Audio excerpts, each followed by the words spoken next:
अमन जी, जिस तरीके से पाल्टन सिंह ने इस्तीफा दिया,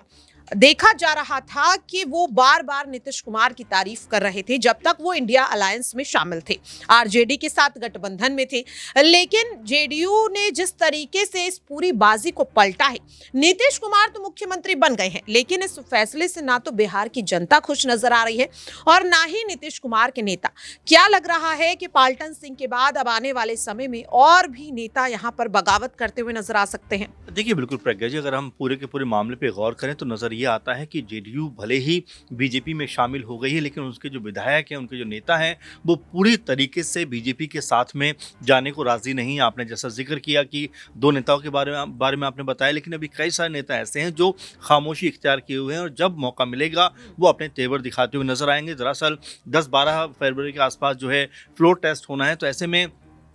तमाम जो विधायक हैं, खासकर जेडीयू खेमे के, वो अपना रंग बदल सकते हैं, क्योंकि जब सीएम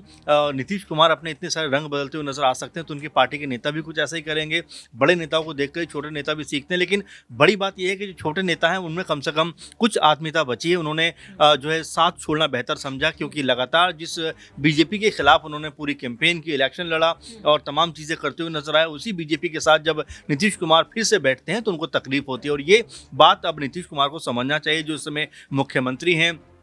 बिहार के। अगर वो नहीं समझेंगे तो जिस तरह से 43 उनके पास सीटें बची हैं आने वाले चुनाव में, जैसे प्रशांत किशोर भी कहते हैं, मुश्किल से 5 सीटें भी उनके हिस्से में नहीं आएंगी, क्योंकि इतनी बार आप पलटी मार रहे हैं, इतनी बार आप जो है यहाँ से वहाँ जा रहे हैं, तो आपकी जो कह सकते हैं जो क्रेडिबिलिटी होती है उसके ऊपर भी एक सवाल खड़ा हो जाता है कि आखिर आप किस तरह से जो है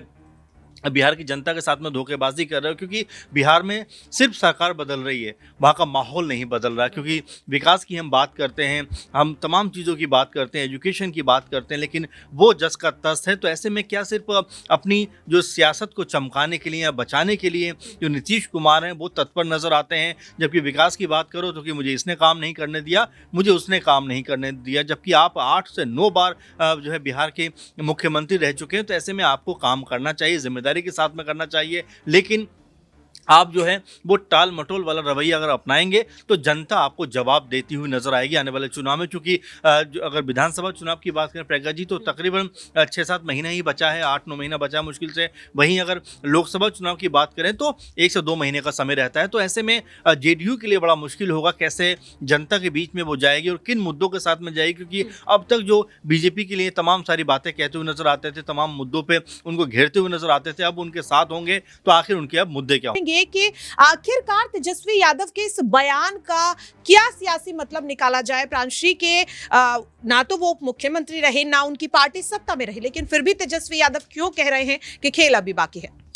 देखिए, जिस तरह से नीतीश कुमार ने जो फैसला लिया, वह बीजेपी के साथ आ गए, एनडीए में एक बार फिर से जेडीयू का शामिल हो जाना, इससे साफ तौर पर जाहिर होता है कि 2025 में जो विधानसभा चुनाव होने जा रहे हैं उसका पूरा वह फायदा लेना चाहेंगे, और साथ ही साथ 2024 में जो लोकसभा चुनाव होने जा रहे हैं। बात यहाँ पर तेजस्वी यादव के बयान के बारे में कर ली जाए, जाहिर है कि तेजस्वी यादव जिस तरह से नीतीश कुमार के साथ आए थे, लालू प्रसाद यादव साथ आए थे, उम्मीदें ये थी कि कहीं ना कहीं गठबंधन मजबूत होगा, लेकिन ये गठबंधन टूटता और बिखरता हुआ नजर आया। तो अभी देखा जाए यहाँ पर आने वाले समय में तेजस्वी यादव क्या कुछ फैसला लेंगे, क्योंकि ईडी सीबीआई की जो छापेमारी देखने को मिल रही है, उस बीच यहाँ पर राजद की मुश्किलें और भी ज्यादा बढ़ती हुई नजर आ रही हैं। तो अभी आने वाले समय में देखना होगा प्रज्ञा कि आखिरकार यहाँ पर जो गठबंधन है वह यहाँ पर किस तरीके से मजबूत होता हुआ नजर आएगा, क्योंकि पश्चिम बंगाल में ममता बनर्जी भी लगातार यहाँ पर ऐलान कर रही हैं कि अकेले वह चुनाव लड़ती हुई देखे जाएंगे। तो इसी चीज को देखते हुए लगातार बयानों का सिलसिला जारी है। प्रांशी, यहाँ पर एक आखिरी सवाल और रहेगा कि ये कहा जा रहा है कि आरजेडी अब जेडीयू के विधायकों के साथ संपर्क साधने की कोशिश कर रही है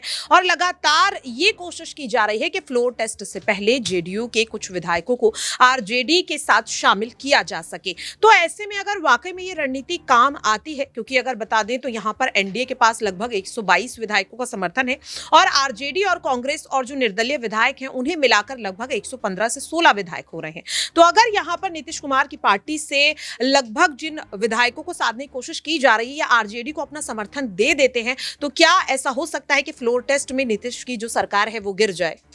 देखिए फिलहाल तो इस पर कुछ कहा नहीं जा सकता, लेकिन यहाँ पर समर्थन की बात कर ली जाए, विधायकों की बात कर ली जाए, तो वक्त के साथ साथ पता चलेगा। फिलहाल तो देखा जाए यहाँ पर एक एक करके विधायक सामने आ रहे हैं। हाल ही में एक विधायक ने आरजेडी का साथ दिया, और अभी देखा जाए लोकसभा चुनाव में महज चंद महीने बाकी रह गए हैं, और इन लोकसभा चुनाव से पहले बाजी यहाँ पर पलटती हुई भी नजर आ सकती है। जिस तरह से नीतीश कुमार पलटते हुए नजर आए हैं, अभी विधायकों के साथ की बात कर ली जाए, ललन सिंह लगातार यहाँ पर सुर्खियों में बने हुए हैं कि ये कहा जा रहा है कि ललन सिंह के साथ यहाँ पर कई विधायकों का समर्थन देखा जा सकता है। तो आने वाले वक्त में ही पता चलेगा कि कितने विधायक यहाँ पर आरजेडी के साइड जाना चाहेंगे। फिलहाल तो देखा जाए लोकसभा चुनाव में पूरा फायदा देखते हुए ही जेडीयू आगे बढ़ रही है, तो जीत यहाँ पर सबसे ज्यादा मायने रखती है। देखते हैं कि यहाँ पर आने वाले समय में वाकई में वह अपना